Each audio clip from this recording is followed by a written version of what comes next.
As a board member of SPARK, the Social and Public Art Resource Center, and as UCLA Vice Chancellor Emerita, I want to extend a warm welcome to all of you who have gathered on this wonderful day.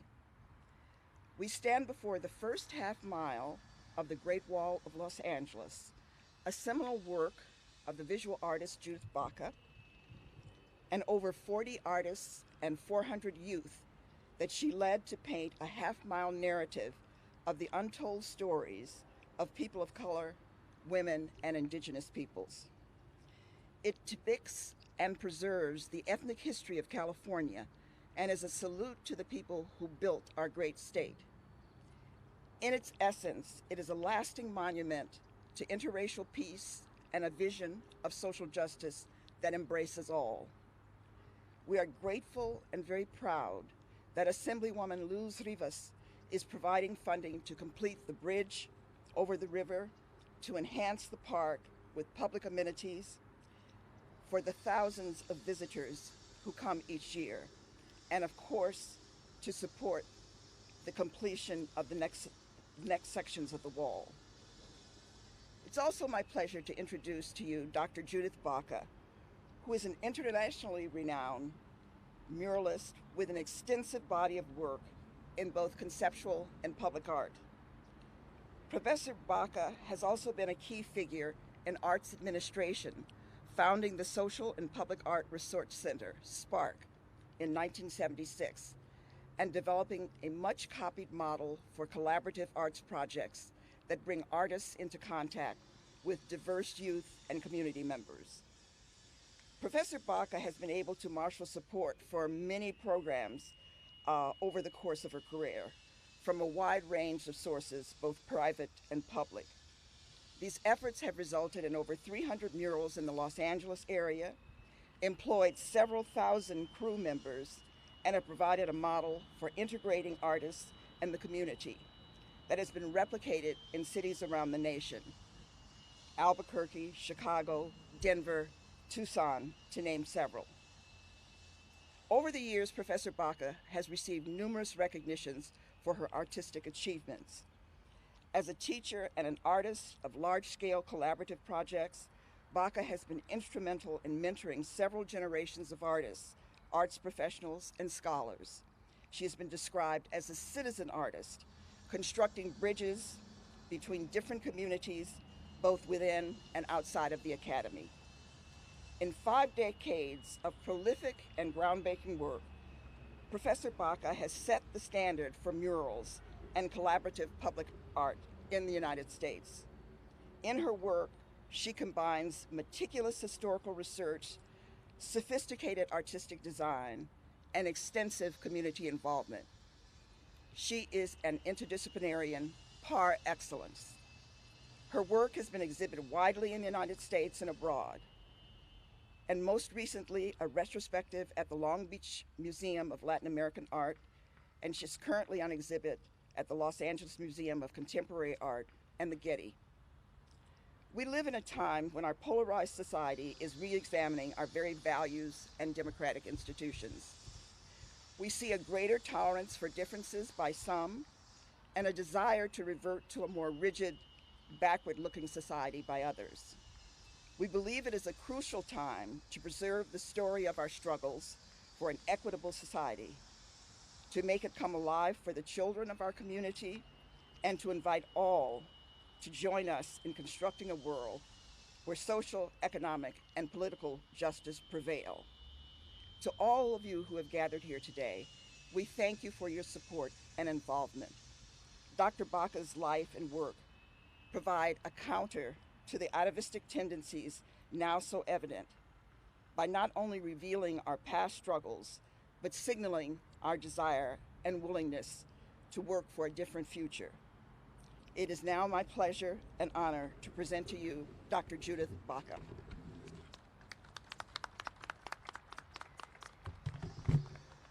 Well, I'm so delighted. This is a wonderful day. And it makes me recall the very first day that I came to the channel, where there were dirt bells on either side of the river, where there was no connection from the one side to the next. where the Army Corps of Engineers had completed the concreting of the channels, and two colonels said to me, "We would like to make this more beautiful. Would you paint the river?" And I thought to myself, oh my God, painting the river, the Los Angeles River.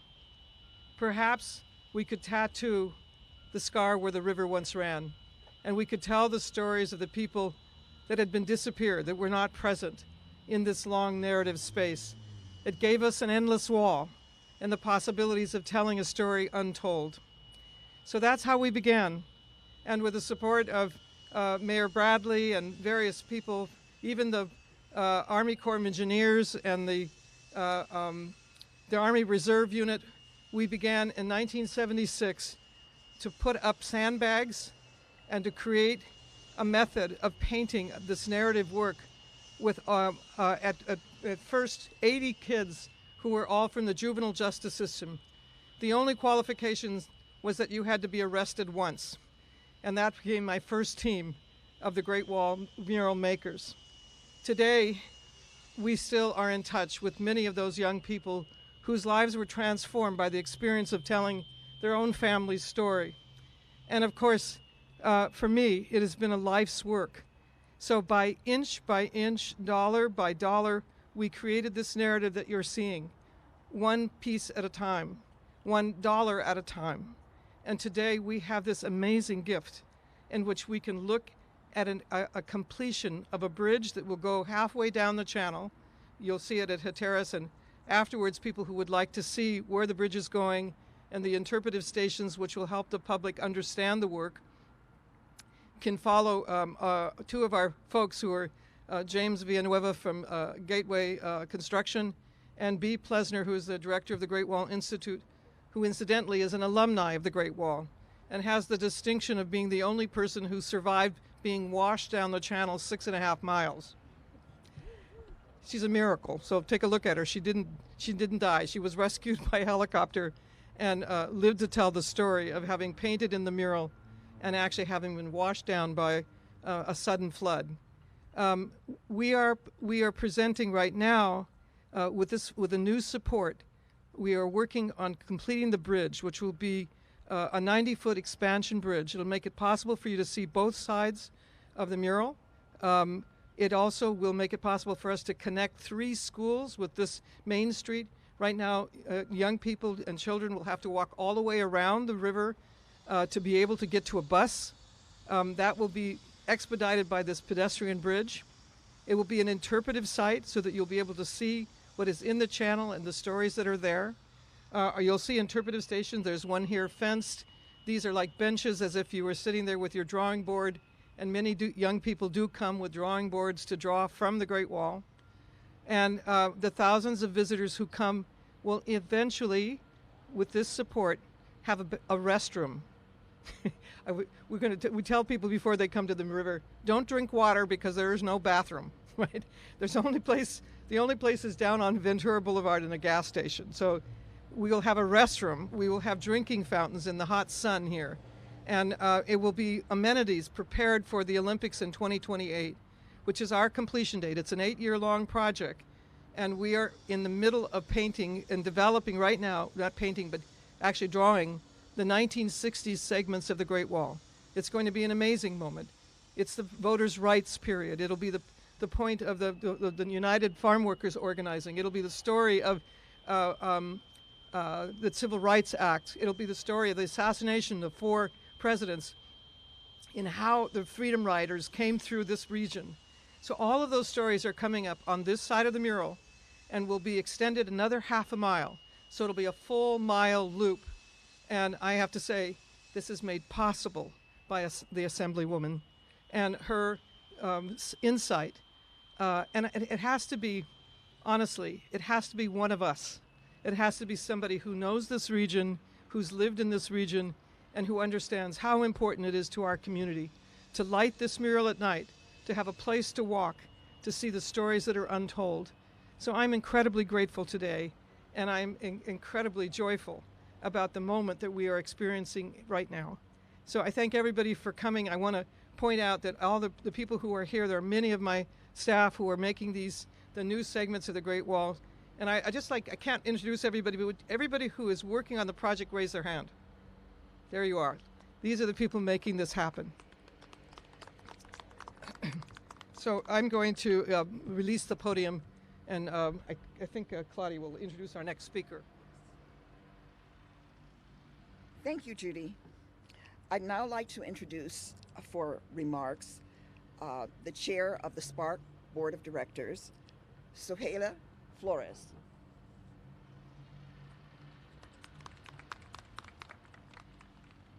Good morning, ladies and gentlemen. Once again, my name is Soheila Flores, and I am the board chair of SPARC's Board of Directors. SPARC's Board of Directors represents the interest of the community at the Great Wall. The board is fully committed to the Great Wall's restoration, expansion, and enhancement. Furthermore, the board is committed to construct and complete the Green Bridge over the LA River. However, the board has met and continues to meet challenges to accomplish our goals. Some challenges reflect the times, that of increased cost of materials, delays in supply chains. Other challenges are due to circumstances. Recently, and most unfortunately, our electrical copper wires were stolen at this very site. These were crucial to complete our mural lights as part of our Phase 1 project. Other challenges are simply engineering logistics.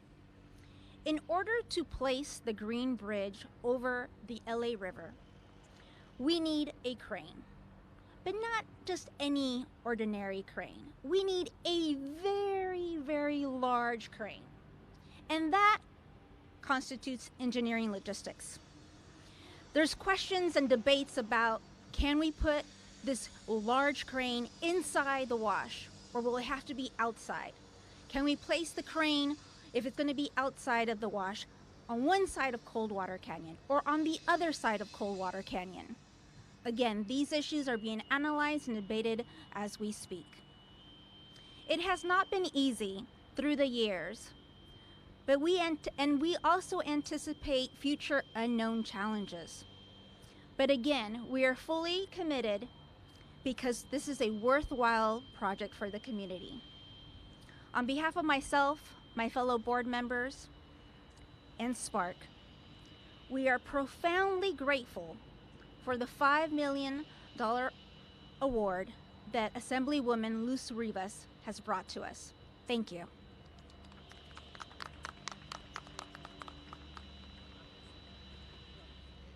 It is now my great pleasure to call on Assemblywoman Luz Rivas to make remarks. Assemblywoman Rivas is from the 43rd Assembly District.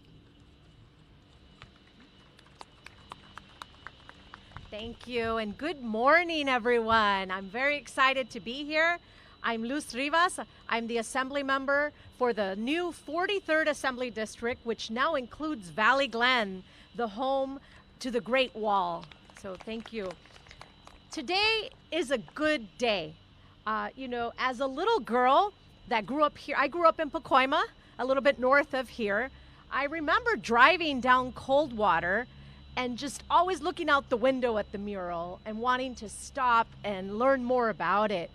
And it was just a weekly occurrence. My mom worked in North Hollywood, down the street from here, and we would do a lot of things in this community and pass by.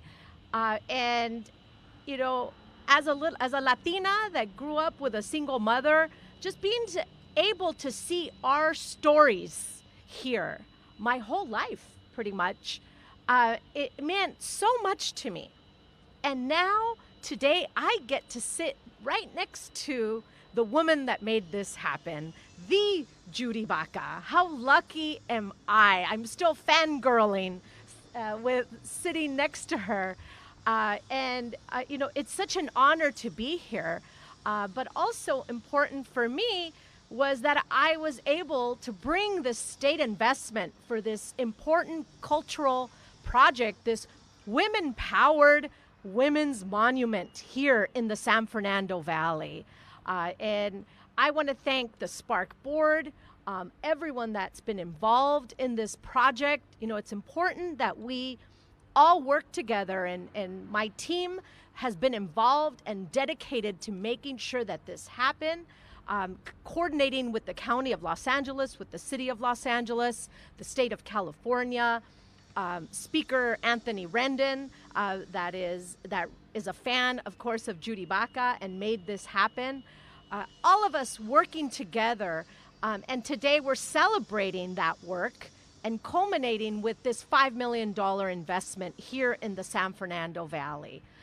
So thank you everyone here for joining us. We're gonna make sure that this project gets completed, and we're gonna have another event for the grand opening. I can't wait for my community members to come, for children to come on school buses and learn about their history here via this mural, this amazing artwork that exists just down the street from where we all live. And you know, it's important for me that the future generations learn about their history, about their past via art, and continue this work and know about those that came before them and why it's important to continue to fight for justice for our communities. So thank you very much for everyone that's here. Very proud to deliver this $5 million to our community. And you'll hear from me when we have the grand opening, and I expect everyone here to also come back and enjoy the results of this project. Thank you.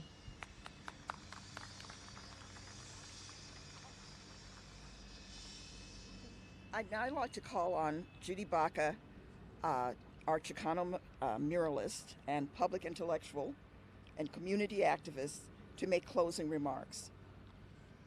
She'll also take a few questions at the end.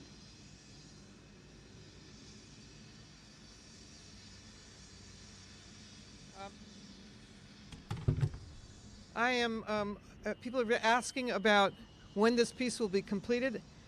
We are actually embarking on a couple of really exciting innovations. Muralism is, in the 20th century, was fueled and directed and created by Los Tres Grandes in Mexico, and has had an enormous impact on the city of Los Angeles. Los Angeles once was the mural capital of the world. There were something like 5,000 murals that we counted on the streets of LA, telling all kinds of stories, everything from the issues of police violence to the stories of community health care. Every kind of mural was on the street. And over the years, our failure to maintain them and to restore them has caused a diminishment of that legacy of work in Los Angeles. And as a result of that, we've had to innovate. And the mother of invention is necessity, and one of the necessities is to look at how we preserve the Great Wall on into the future. So the Great Wall has a number of innovations going on. It is actually coated with a new surface coating that makes it possible for graffiti to be removed with water. So if it's graffitied, which it has not been much at all over the years, it's had very little vandalization, partially because so many of the young people who worked on it are from this neighborhood, and we were able to engage people. In fact, the Los Angeles Police Department, when I first began, said, "We're not so sure you should come to this neighborhood or that you are welcome here with all these at-risk youth. You're going to create a crime wave." And I sort of burst out in the meeting and said, "No, we're not. We're going to reduce crime." And I don't know what possessed me, except I thought, I will hire every kid that has been arrested. And I did. And in fact, we reduced the crime in this region. And we created a relationship between these young people and the neighborhood here. So one of our other innovations is not only the coating, but we are working right now in a method of producing the work in which we will not have to paint in that 115-degree weather inside of a concrete channel. We're looking at off-site painting and the creation of a facility alongside of the river here on Valley College's land. They're working with us on this. We're developing a plan for what we're calling the Great Wall Institute, where we will hire another generation of young people to paint with us and to train them as muralists. The intention is that muralism stays alive as an art form with an amazing legacy that is the legacy of Los Tres Grandes, and also now the Chicano murals of LA, the African American murals of LA, the Asian murals of LA, all over our city, and the preservation of those works. So Spark continues to preserve works, and we continue to innovate methods of producing it. So we're going to be painting on substrates. Those substrates then will be attached to the mural site so that we don't have to have another bee go down the channel 6.5 miles and be rescued by helicopter. We will be painting off-site so that it's we have a bathroom. What an idea! That we can have drinking water, and maybe even air conditioning. The valley is pretty brutal in the mid-summers. But also we'll again work with young people from 14 to 21 years of age.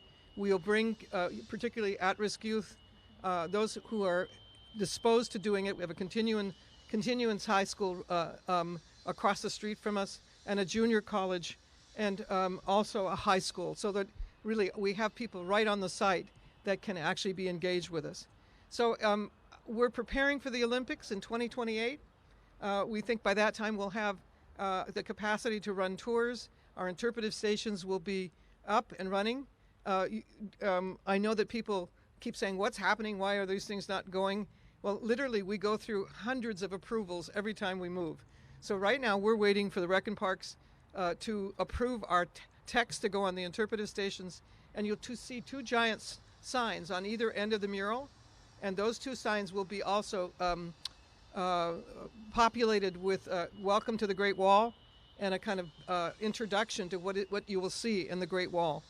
I'm happy to take any questions and any responses if anybody would like to ask. Yes.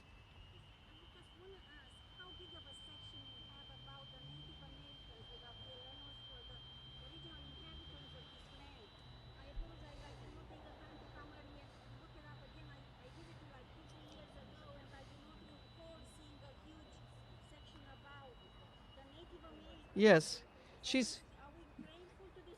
Yes, yes.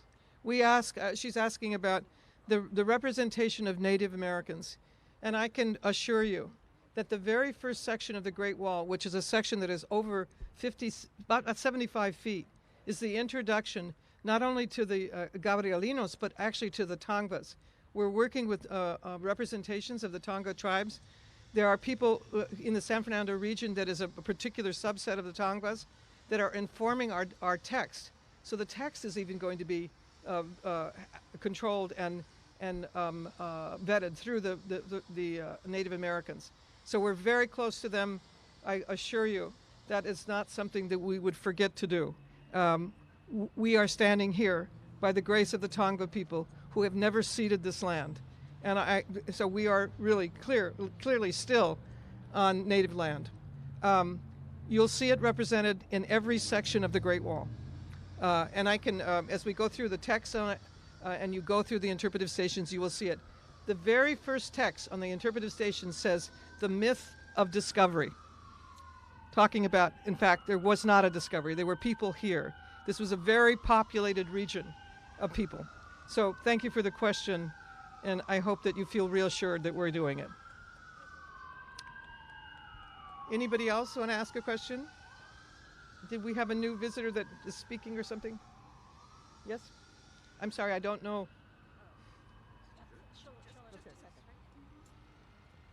We're delighted that former Assemblyman member Adrian Nazarian has been able to join us. And I'd like to call on you to make a few remarks, if you would.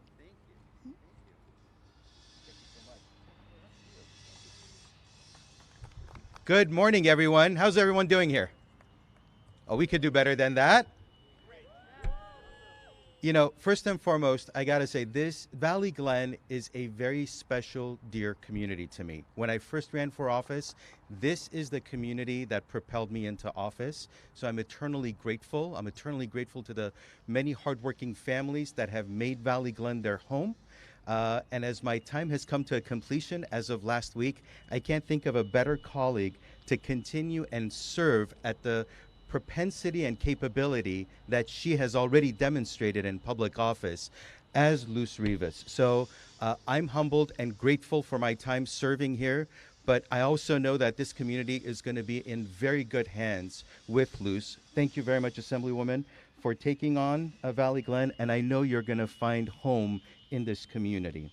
I got to say thank you to Spark for the wonderful work that they've done and to continue doing in making sure that this message of unity is fostered, embraced, and continuously educates all communities throughout Los Angeles. I've been proud of highlighting this in my district for the last decade, and I look forward to all the positive developments that are yet to come and continue to building. So thank you also for your work, Judy. Appreciate it. Thank you all. Thank you.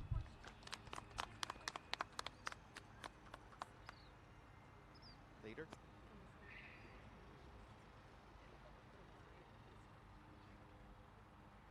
Now, we're ready for the photo with the check from the state.